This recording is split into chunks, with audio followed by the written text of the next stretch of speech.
everyone. Instagram was trying to stop my shine, but we are here. Terry, I'm here. I hope you're watching. And I'm just waiting on Terry now. I was having some technical issues, had to turn my phone off, all the way off, and then had to turn it back on. But hi, Terry. Another Terry.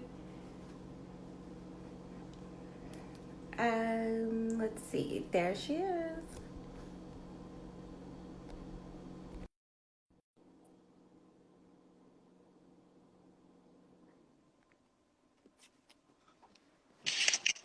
Hi. Hi, ma'am. How are you? Can you hear me? I can. Great. How's it going? Okay. There we go. How's it going?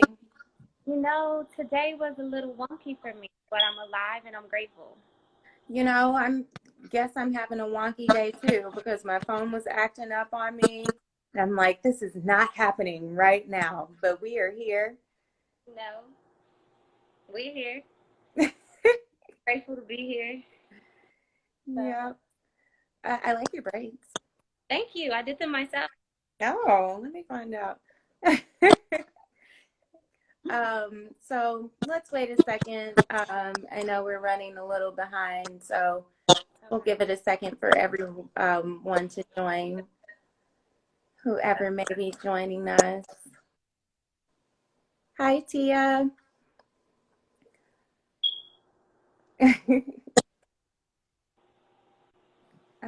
My phone sounds weird. Does yours sound okay? Love you. No, my phone sounds great. The big thing on my end is normal connection, so it's low. That's great. Wait, yeah. Say that again. Yeah, the biggest thing for me on my end is typically my connection. Okay. I don't know why. I'm literally sitting next to the box as close as I can to the box. We gonna make it through today. So let's go ahead and start. So thanks again for joining me. I'm so excited that we're doing this.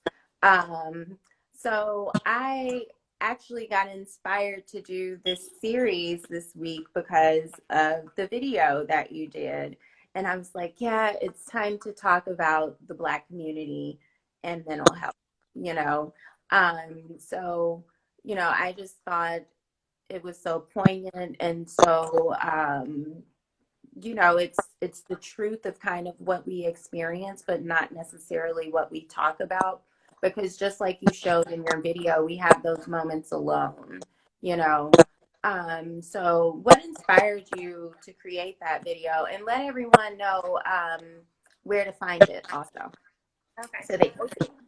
You can find it on my Instagram, Mary Victoria Abney.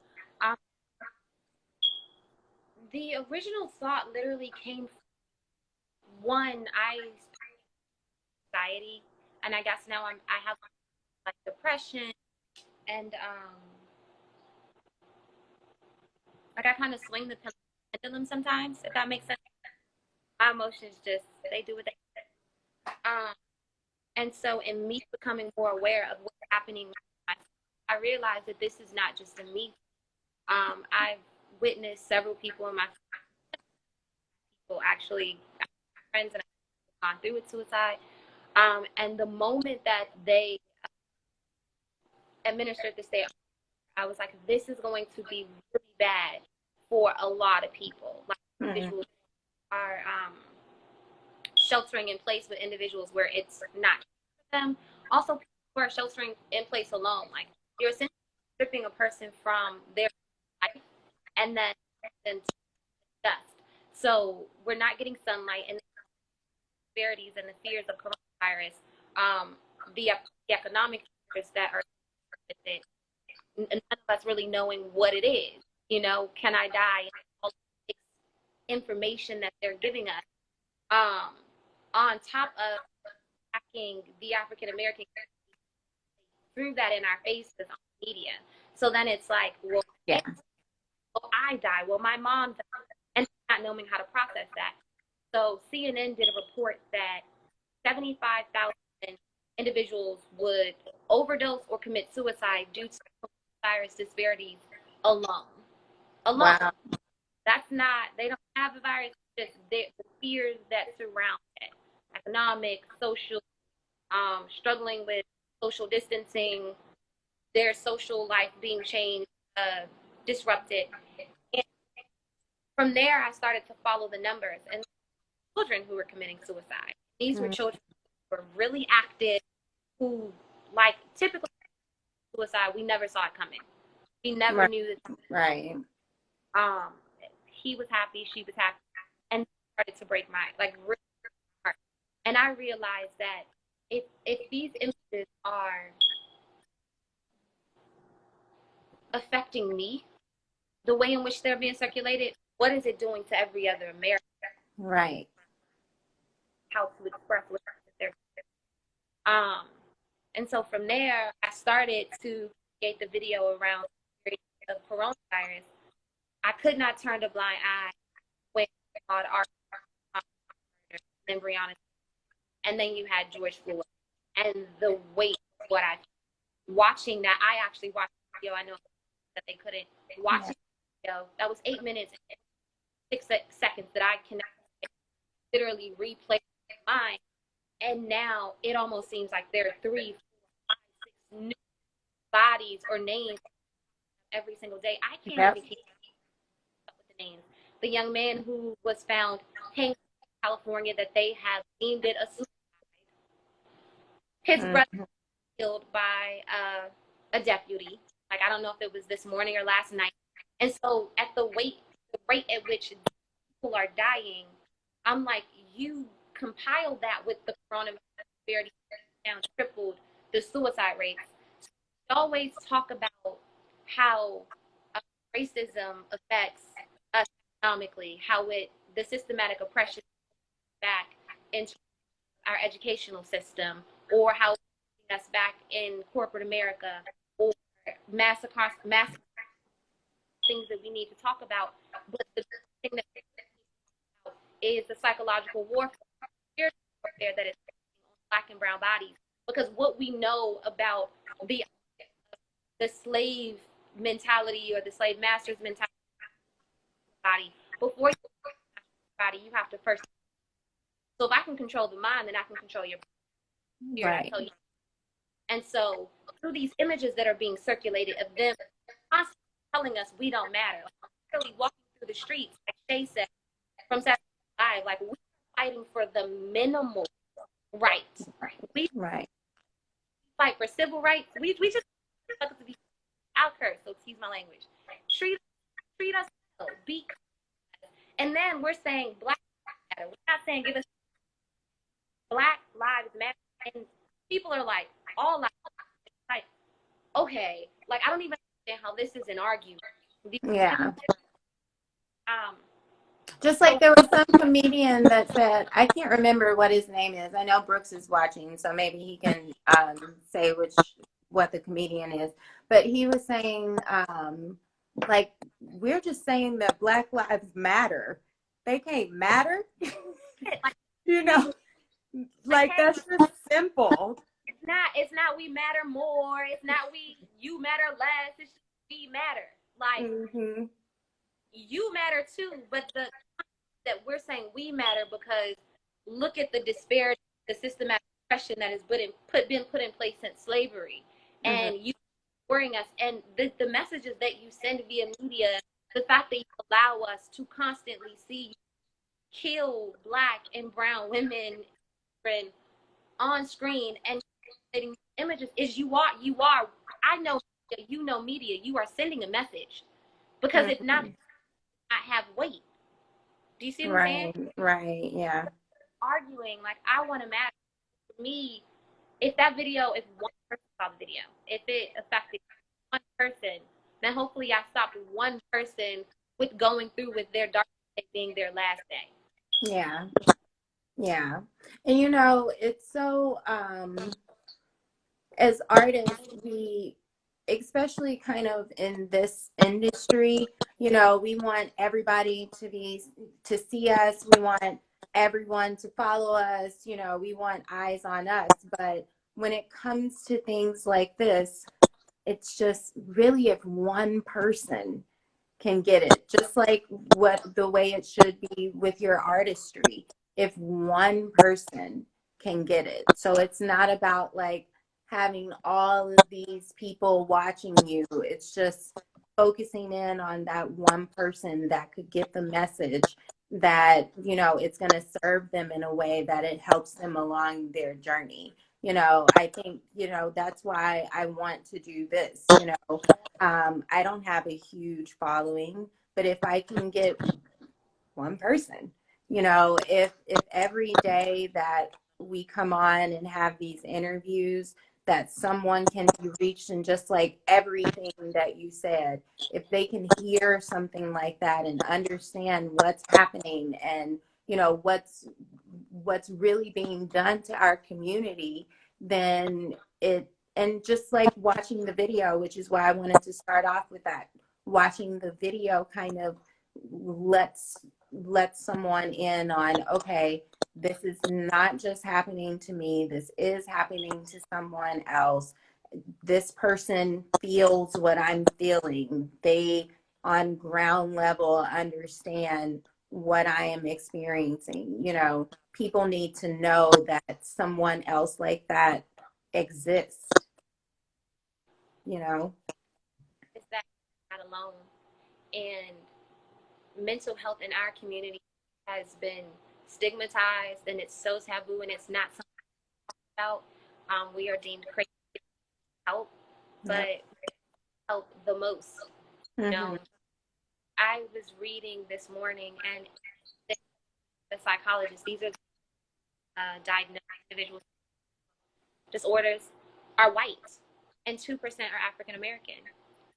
Mm-hmm. A lot of our men are being misdiagnosed, and they're being misdiagnosed like multiple personality versus people, and the PTSD comes from them having fathers or their mothers because of the war on drugs and the crack. So mothers and fathers, the home split, and then the violence that is in our this literally is happening because of literally. I mean, we know how drugs got started. We know where incarceration from, and this is systematic oppression. It's a way to keep us down. It's a way for them to tell us what our society, and Mm-hmm. slowly ripping the apart. You take the mother away, you take the father away, have this grandmother figure, then these turn to the streets. Saying the other day, a lot of them are that teachers sometimes can't understand or comprehend.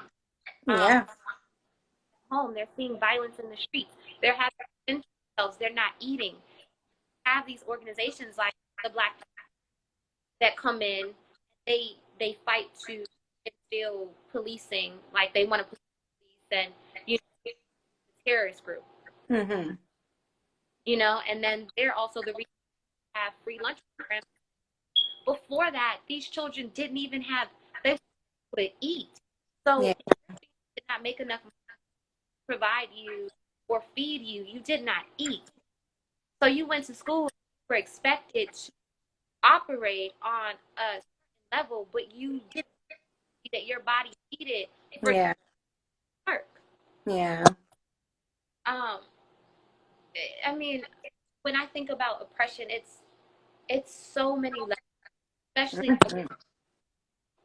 us being like the stereotypes for sexualized, or how we are thought super strong, so we have to carry of the world on us. There's no room for us uh break down or like have to continue and plow through. When we think we don't, then we're letting essentially the race down, or stereotype, which is the ghetto loud mouth angry, like, and then there's not that I'm the first individual in my family to graduate college. Mm-hmm. My entire family, not just my Mm-hmm. entire family. Most of us, that for most of us, that is true. And most of the generations going into corporate America or creating these societal structures. And that racism or the oppression that happens that also mentally takes down, like micro, like I can't wear my anything to assimilate, or in our culture, we're talking white or Right. like we're trying to please because I know that I have to work twice as hard, and I know that I have to stay twice as late, and I'm under a microscope things that I do. Right. Um, so it's like where do we? It's like you're tearing us down economically, taking our men away from us. Petty crimes, they're jailed for 30 years, years. Um, Yeah, I got an email the other day about this man that has been in jail for 37 years because of a robbery, and it was like a $9 nine, robbery, but it was like his third strike, so he's been in jail 37 years, and it's just like they they find so many ways to take our men away from us. And then I think as women it becomes this thing of, well, am I even worthy of a man, or is there a man out there that can treat me the way I wanted to be treated? Because they in some ways they turn Black men into something else that they are not, because of everything that they have to deal with, you it is know just like this man is now a lifelong criminal because he robbed a store, whatever he did, and whatever it was worth $9. So now he's a criminal, you know so it's like we almost don't have any control of the narrative that's told about us. And because of that, we end up falling into certain stereotypes, you know, just like you were saying, the black person who thinks they're white, or the ghetto loud chick, or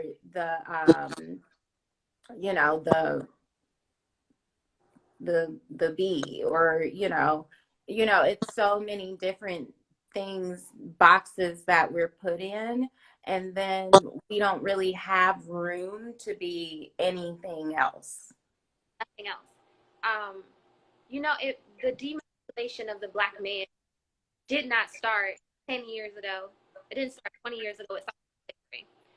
It started when they first here, and the Willie Lynch's letters exist or not, who cares? What we do know is that they would castrate the woman. What we do know is that they would beat him, and so a lot of times what happened, the woman had to step up to the forefront, and they took on the role typically the man would take on in society, and over and over again, criminalizing them, and arresting them. We are demasculating, and I was raised by a strong Black grandmother would do things like give me when I went to the movie so that I could pay for myself, which she was teaching me the social norms. But she also came from a world where I don't need a man for anything. Mm, And in the African American have that mentality. But that mentality came from slavery because they, they want to break the block. Yeah. Because mm, when we united, even when we were united, when we strategize, when we work together, unstoppable. When we remember who we yeah, yeah, when the hypnosis or the spell, whatever it is, of mass hallucination, we are beautiful people. Like if you even think about the fact, the mental willpower that it took for slaves who got here, because several of them did not make it across. right, yeah, across the water. Several of them died. Mm-hmm. A lot of them died because of the diseases that these white people, but several of them died. So the ones who made it to America, oh, those were the best of the best niggas. Like, you understand? And they do that. Like, Mm-hmm. and that's what they wanted. And they also wanted to manipulate our mind and to control. Does that make sense? Mm-hmm. Because they knew that if I can take your mind and I can program your mind, I can make you do whatever it is that I want. Now and they're constantly feeling fear in us. Mm-hmm.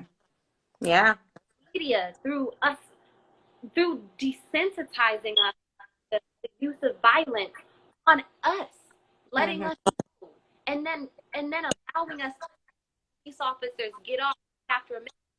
System that was put in place for us.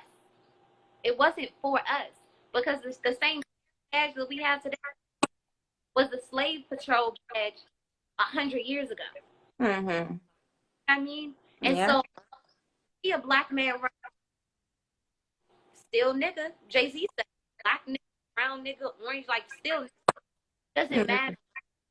We'll fight each other. You know what I mean? And then even in media, like the '90s, a lot of people saying, and we can get back into.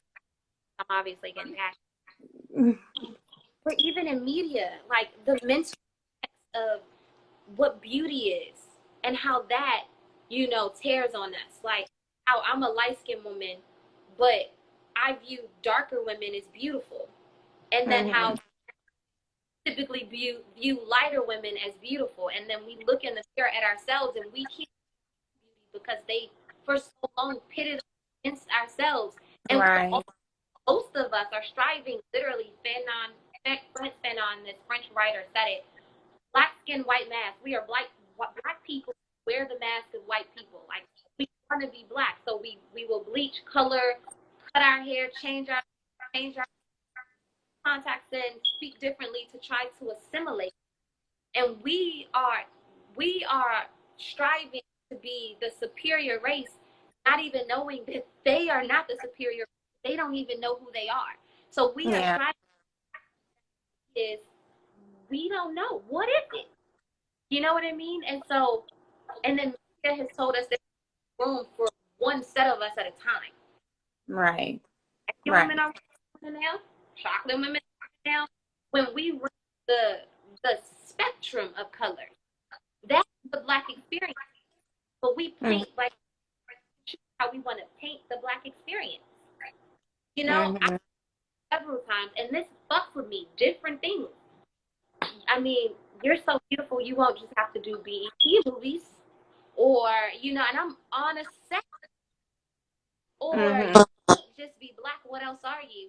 I'm black. I check black. Yeah, Or I get that question all the time, and I'm just like, what people? Why does it? First of all, why does it matter what I am to you? Why do I need to tell you what I am? Do you or know what you are? or they tell me. First of all, I grew up in the hood, the projects, Mm-hmm. and I don't wear that with a badge of honor. I love it, but I'm constantly told that like I am too light to play a ghetto woman, a hood woman. And what does that mean? And I also have brown sisters who say, they're told that they can't be quirky or funny or fun.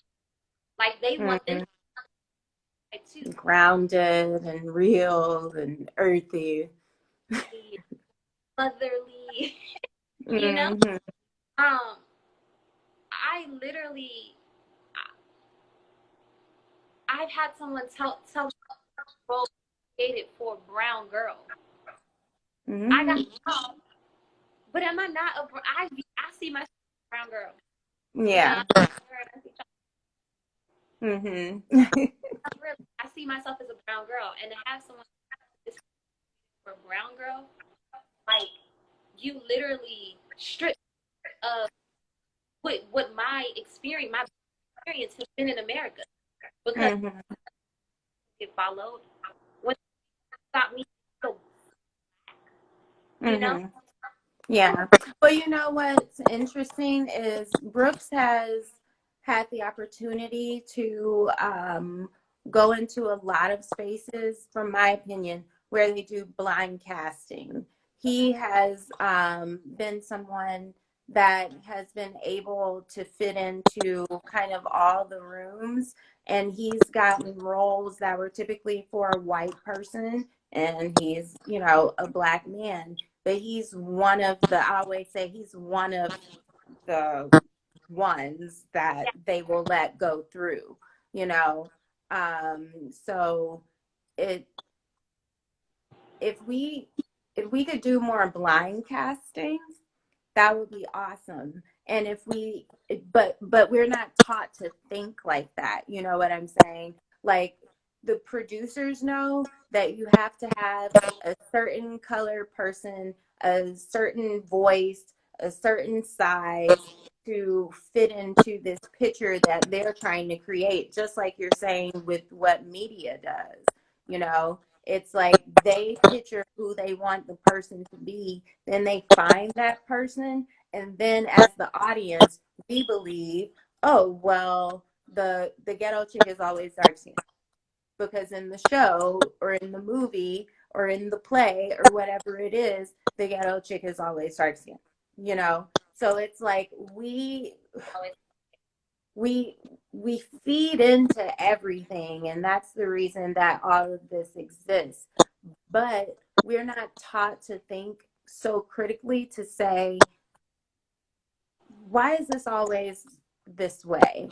Or couldn't they have put someone else in that role?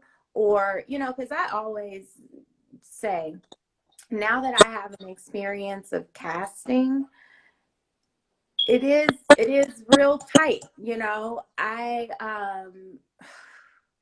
I when I was doing This Is Us, I had to hire a black female dancer that would be better than the character Beth.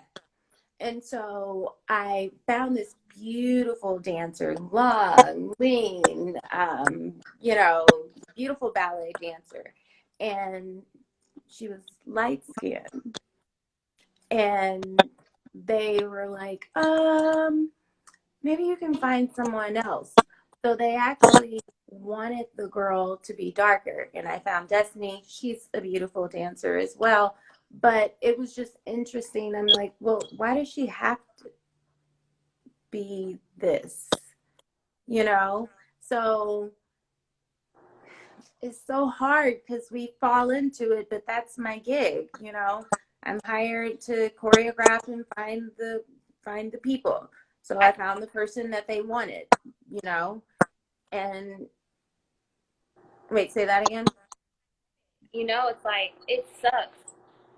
I understand that right now we are in a space that exists, and in their minds, it's like I cast a light skinned person, and we're gonna have to hear all women or all of these people talk about how the system was designed for lighter skinned people to win because so we're placating instead of embracing like the Mm-hmm. Right. Right. spectrum of colors. Like we literally range. My mom has 5 children in Mm-hmm. different complexions. I'm Oh, a, wow. you know, but we all range the spectrum and it's beautiful. We don't see that on TV. I think the Right. lot on the Cosby Show. The Cosby was like one like family who decided to like show us yeah, like, children, chocolate children, and we this could be my Mm-hmm. diaspora of my family, but we don't see that. Yeah. Not really, no, we don't. That's an interesting point because yeah, we don't get to see families that are different colors. you know, and then what does that do to your mind? Like my dad is really light skinned, my mom is more brown skinned, you know. So, and then my sister's really light, and then I'm whatever I am. And so we kind of had, you know, the different shades, and I do think that is what's beautiful because um the your complexion has nothing to do with who you are, you know. It shouldn't dictate anything about you because in our families and our homes, it, well, no, I can't say that because it does dictate, not necessarily in the family, but you know, it does kind of dictate like, oh, they're light skinned, so they're this, and they're dark skinned, so they're that. We do that, you know, as well. But I do think it is important for us to understand like we're all different shades. And if we look in our families, nobody's all like this the same complexion. And we're also different. Again, but that goes back to hitting us against one another. Like Mhm. if that didn't exist, they under if you favored one over the other, then you could get another part, right? So if you put the light skinned people in the house, then you also created distinction so that they wouldn't come together in unity and kill. And Yeah. those are psychologically, all of it, we are still mentally suffering from the systematic oppression that 400 years ago. Yeah. And it's still so real today. You know, just like you're saying, like, okay, the light skinned people could go in the house, the dark skinned people had to stay in the fields.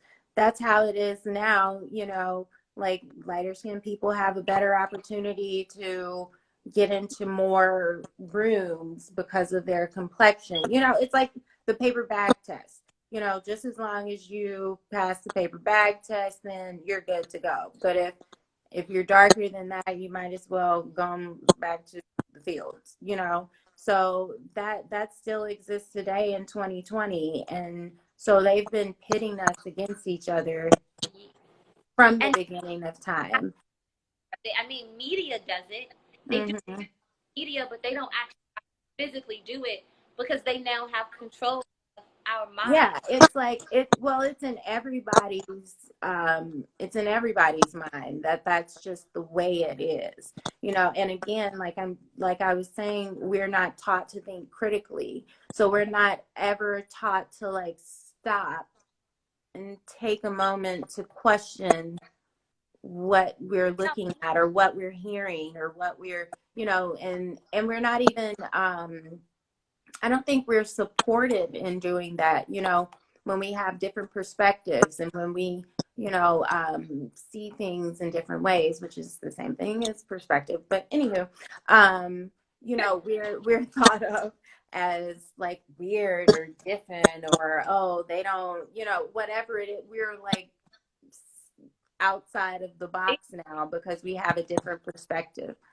don't want us to question. It goes back to the education system. We are not taught through our educational system the power of imagery and exactly, exactly through media, and it's everywhere. And they don't want us to question. We see Hmm. our educational system the way, like speaking about that the other day, the way in which we're taught. We are taught other people. We're not taught to think. We're taught to check boxes, and that's how Right. we're taught to be. Like they don't. We're not going to like monetary schools or to these private schools where you think critically, analytically, and you create or you're painting out feelings and what do I want to make, who do I want to be. They, Hmm. that's not. That's Yeah. not You present. know, for Go me, ahead. it's interesting because, sorry, it's like the phone is kind of going in and out. But anyway, it's interesting because I love education. I've been teaching for 20 years, but at the same time, because I've been teaching for so long, I'm like, I do not want my kids to go to like a At all. regular school. Like they need to be at a Montessori, or I'm going to figure out how Yeah. to school them because the just the regiment that the kids have to go through And yeah, they're not really, you come into your, as a 2 or 3 year old, you are fully yourself. Yes. You are probably most the yourself that you'll ever be, you know. And as Yes. we go through schooling, we're taught the actual, this is actually the right way to be. You have to Yes. sit down, you have to be quiet, you have to ask to go to the bathroom, you have to Yes. walk in a straight line, you have to put your name here, you have to, and then all of a sudden we start to learn that, okay, I have to be this way, I have to be this way, and if I'm this, I'll get this. They incentivize Yes. The go word. doing certain things. And yeah, so everything And everything we're talking about is just systematic. but it all, yes, it is. You are correct. And it all affects you mentally. Like all of it Right. plays on because now you're stripping a child of their personality. You're dimming their light. You're stripping them of who it is that they could grow into. We're the Y'all, only people y'all who've been literally, completely yes, educated by our oppressors and their bias system. Yeah. exactly. And so that is where, when the Black Panther Party said, we want like access to be able to educate ourselves, and also like healthcare, but they wanted for us to be able to do it. It's Mm, no different than, I personally believe that if I'm Black, I should be going to a therapist who is of color, or a doctor who is right. of color. People who relate, and people who can understand my plight in the world. So we Mm-hmm. are the only people who are educated by our oppressors. And even if the teachers who teach us are of color, they are also oppressed, and they are following an agenda and a system that has been put in place by our oppressors. Right. It is systematically done that way to keep Mm-hmm. us and to tell us our place in society. And it's also preparing us for the criminal justice system. I substitute taught for 3 years in California, and it was the first time that I like you, I will not allow my children to go to public schools. Them having to Yeah. walk in lines. I went to public schools and I walked in lines. And wait a second, this You is don't realize prison. until. Even the windows being all the way up and being barred, and I am Mhm. training it the same way you train a dog. I am training you to ask me for permission before you do anything. Yeah, to live your life, basically. Yes. Yeah. So you don't even know how to think for yourself. Mm-hmm. Logically, you don't even know how to make decisions. Yeah, and that's what I'm saying. Like, when we do think for ourselves, now we're doing something wrong. We're stepping out Yes. of the box. We shouldn't be questioning that. Where did you get that idea from? Sit down, be quiet. We don't have any room to have our own perspective or our own experience or our own thoughts even. Yes. Everything is given to us. Yes. And so, I think everything we are talking about mental health today, but I think everything that you're talking about is the answer to why mental health is so important It's imperative. for Black people. And like you said, with the therapist, I've only had one white female therapist, and my psychiatrist is an Asian male who I love, by the way. Go Dr. Ty. But anyway, so it's my homie. But I do think that it is important for therapy that you do find someone with your background, with your experience, because we have to explain ourselves so much So much. in this life. So I don't want to have to go into a space where I'm thinking I'm getting help and I have to explain who I am to you. And like you said, my plight, like what my plight is as a Black female or a Black male or even a Black queer person, I don't want to have to explain my whole self to you for us to get to my healing, you Yes. know. So I'll say it again. Psychology Today is a really good place to find a therapist because you can specify and you can be like black male, black female, and you can look through their license or licenses. So you can find a counselor or an LCSW or a therapist or a psychologist or a Yeah. psychiatrist, whatever you need. And I know BetterHelp is really good as well. I just wanted to throw this in there since we were talking about Yeah. therapy. I actually have a few as well.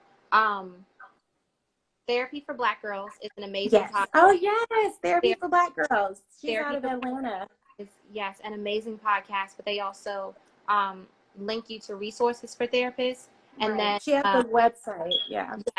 for Therapy for Black Girls, then there's also Therapy for Black Men, which, I know we're Mm-hmm. women talking about therapy, but Black men commit suicide 4 times more than Black women. And it is, in my opinion, it's based around the stigma around mental health, but then also how we demasculate and dehumanize Black men. And Mm-hmm. outside of that, they've been told that, especially in the African American community, that they cannot feel, that they can't have Right. emotions. Um, Yeah. and so when you strip that away, I know I grew up in a household where my brother would get punched in the chest, and my mom would be like, I hate men who like whine and cry. Like, cut that shit out. Stop being a punk. And a lot of people go through adulting at USC is good as well. Thank you.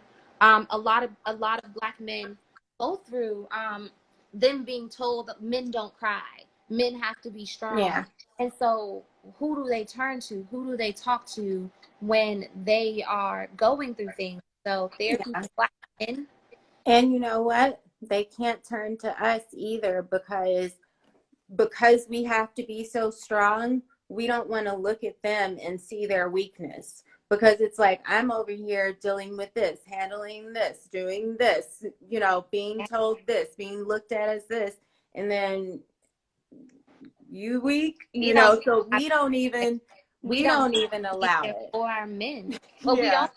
Most of us didn't see. I mean, you saw your mother and your father. I didn't grow up. My grandmother raised me. I never saw that. You know, Mm, I never saw, like most of us have never seen that. The war on drugs and mass incarceration took most of our fathers out of the household.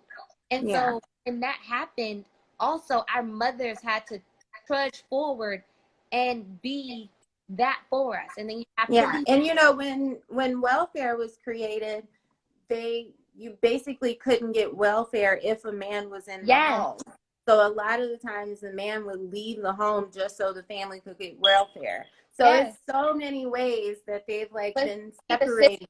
literally been their system to separate and exactly separate the Black family and to destroy the Black family. And then, if we start to get into what they're doing with our food, how they're killing us with these McDonald's chains and these well, all the fast food chains, and literally desterilisation with freaking Planned Parenthood. I didn't know that you at 16 years old you could get an abortion at On 16 your own. on your own Mhm. without your mother, a child. If I got pregnant at 16 years old, growing up in a, because this again is this religion shit. Excuse Yeah. my, I love God. I grew up Christian, but this religion shit, the way in which we use religion to enforce fear and control, and to say that if you make a choice or you make a mistake, Right. that Right. you're going to go to hell, or the way in which our parents, they don't know how to have the conversations or to love us. So a lot of these babies are going and they're getting abortions on their own. They're walking through abortions by themselves, and they don't have therapy in place. I get Right. an abortion, they are going to give me birth control and condoms Exactly. and Yeah. sit home. Look, Do you know the trauma? I say therapy should be mandated for every person. You Absolutely. cannot go throughout your life without some form of trauma. You need therapy. And a Absolutely. lot of times I talk to people, and I try not to press because I try not to be preachy, but a lot of times I go to people and I tell them, like, have you ever tried therapy, or have you, and they're like, oh, well, I don't feel like I'm at a place where I need. Yes, you do. You Girl, are always at the place where you need therapy. yes, So it's like, I know that we aren't taught to be vulnerable. yes, We are taught that vulnerable is weakness, but vulnerability is probably the most courageous thing that you could ever do. It's absolutely. probably where you get the most of your strength from, is being vulnerable. Yes. So why are we not willing to do that? And look, I want to heal myself. I want to make sure that I am the best that I can be, because I know I've gone through some shit. Yes. So I need to be in a place where I can mentally take what's going to come at me Mm, as a Black woman, as a Black female, as as a person that is usually in the rooms that I'm in. I don't even I'm used to now being in rooms where I'm like the only Black chick, you know? And yeah. so just that alone, I need therapy, Yeah. you know? And It's that's trauma. just because of where I work and the It's jobs that I trauma get. on top of trauma on top, and people don't see it. It's trauma. From the moment we come out the womb, we're in the womb, we are fighting a fight that most people can't even fathom. It is trauma on top of trauma on top of trauma Mhm. on top of trauma. Yeah. Where we work, where we live, like if you live in the hood, how it's marginalized, how you don't get access to healthy foods, how Hmm. they're putting all types of shit in the water, how we don't have access to proper health care, how they are killing our men in front of us on Right. on on TV. And the media Hmm. now, social media is allowing these images to be circulated. 3 to 5 years ago, they were blurred out. You couldn't see it; it would get taken down. Why are we allowing it now to be circulated? You got to ask Yeah. that question. Why is it now okay for us to see? Because they're not going to let us senselessly see a white person die. When was the last time you saw a white person get shot by the police on TV, or a white person get shot by somebody else on TV, and it was used and it was circulated, perpetuate whatever it is? You know what I mean? Like, not happening. We're not talking about the food deserts. We're not talking about Right. food is killing us. Yeah. It's Oh, yeah. hypertension, it's causing cancer, it's causing diabetes, it's causing high cholesterol and You everything else. know, I when we lived in Harlem, the first time I went into our grocery store that's closest to us, I was like, ew, do people actually shop here every day? And then Yes, the one 5 blocks away is also like, okay, this is a little better, but. And yes, then I realized, okay, we live on 150th. The closest Trader Joe's to us is on 72nd.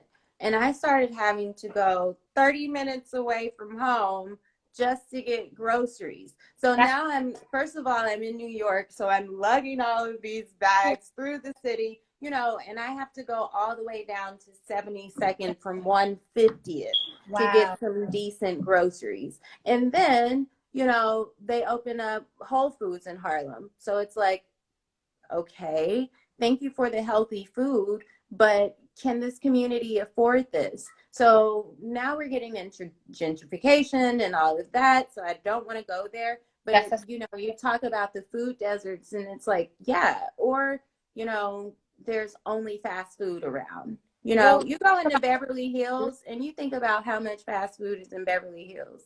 yes, none. When you think about food Go to and how Santa Monica.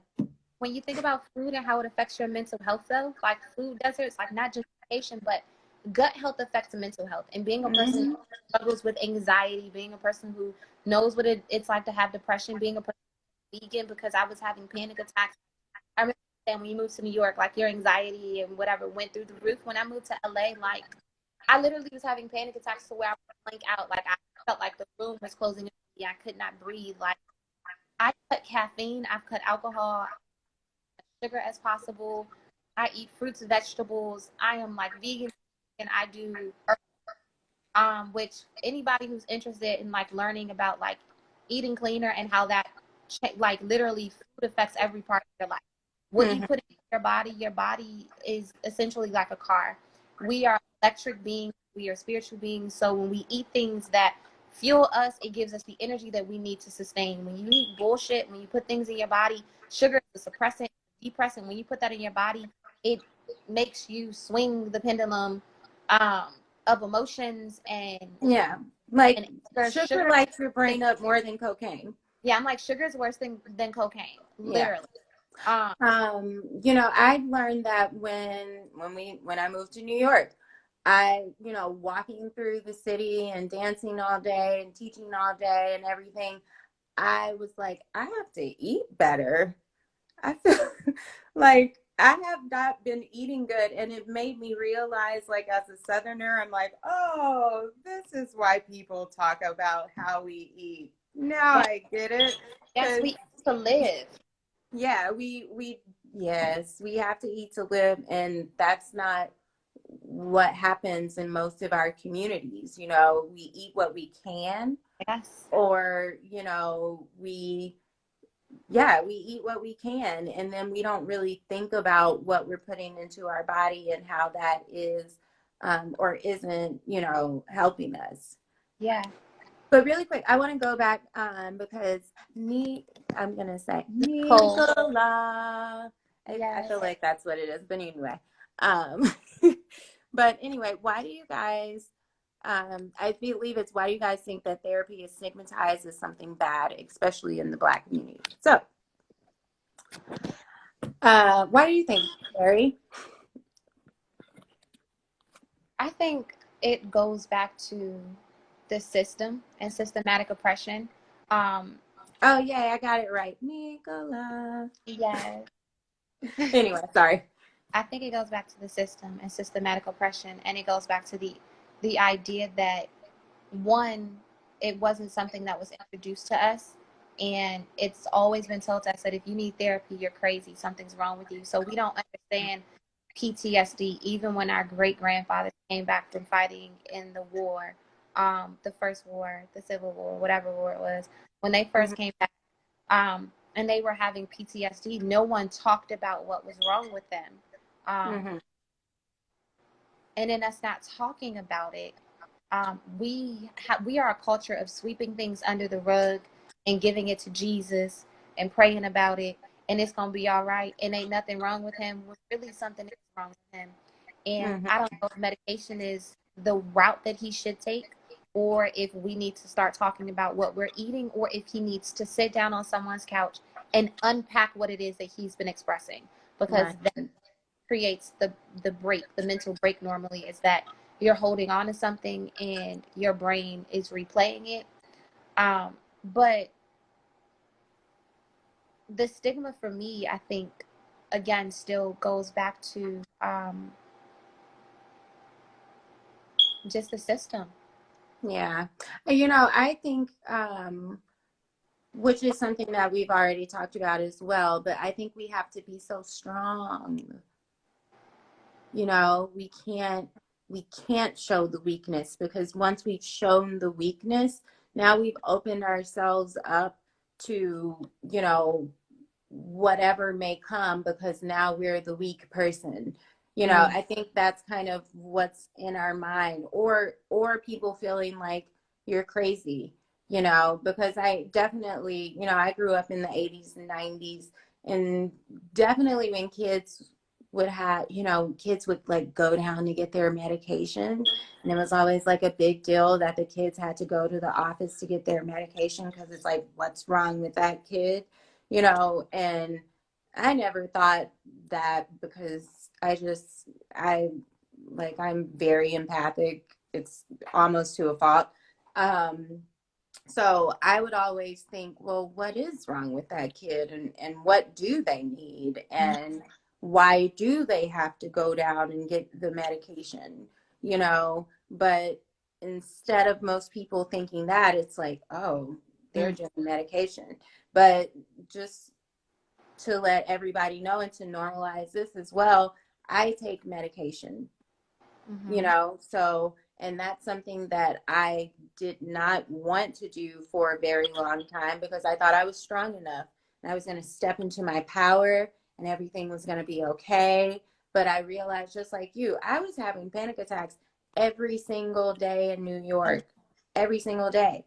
And because of my disorder, I became manic. I wouldn't sleep for 3 and 4 days. I would, so I couldn't get to work anywhere on time. I was always tired, but also always wired. I never knew what I Same. was thinking. It was like Same. all of this stuff that was happening. And so for me, it was like, okay, medication it is. And there's nothing wrong with that, Yeah. like, hi, I'm fine. Everything's okay. I'm doing medication, and you're probably glad that I'm on medication because I'm way more balanced. Balance. Yeah.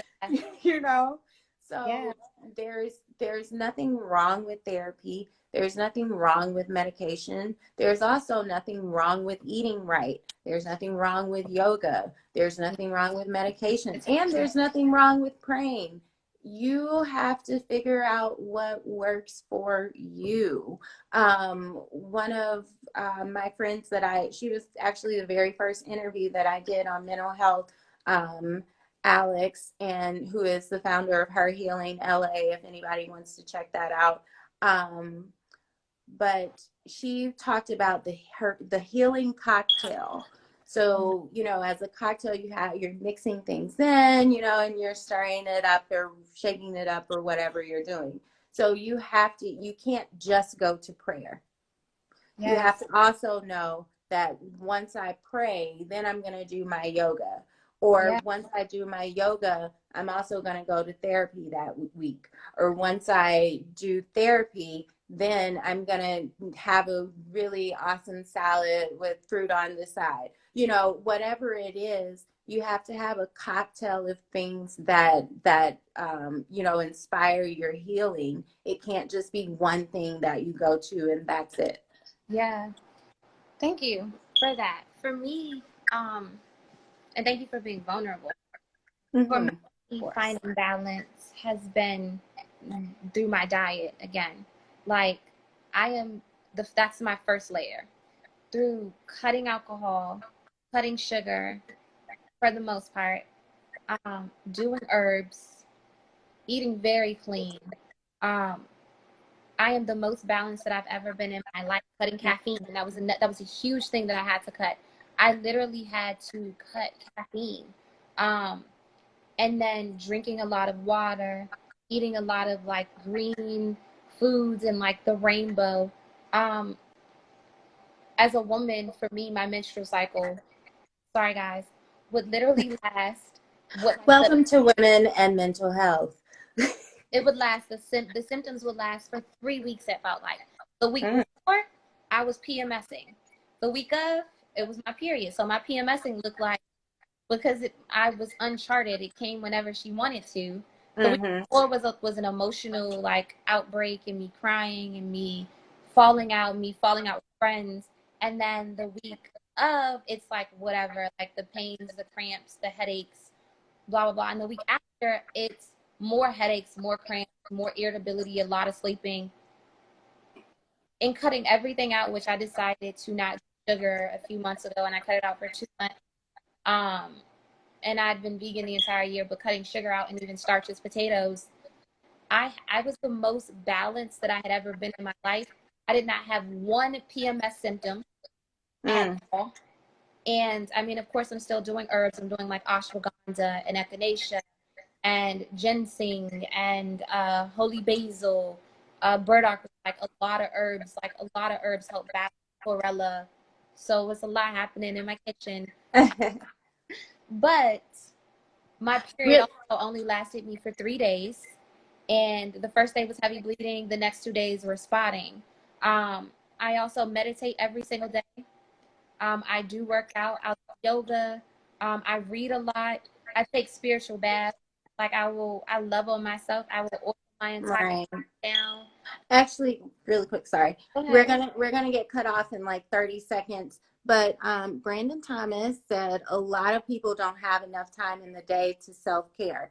Oh, So everybody, please come back. I feel like this is like a television show now. Everyone, please come back. We're going off air in 15 seconds, but we will be back in approximately 30 seconds once I am able to post this first video. And we are going to answer Brandon Thompson's question of a lot of people don't have enough time in the day to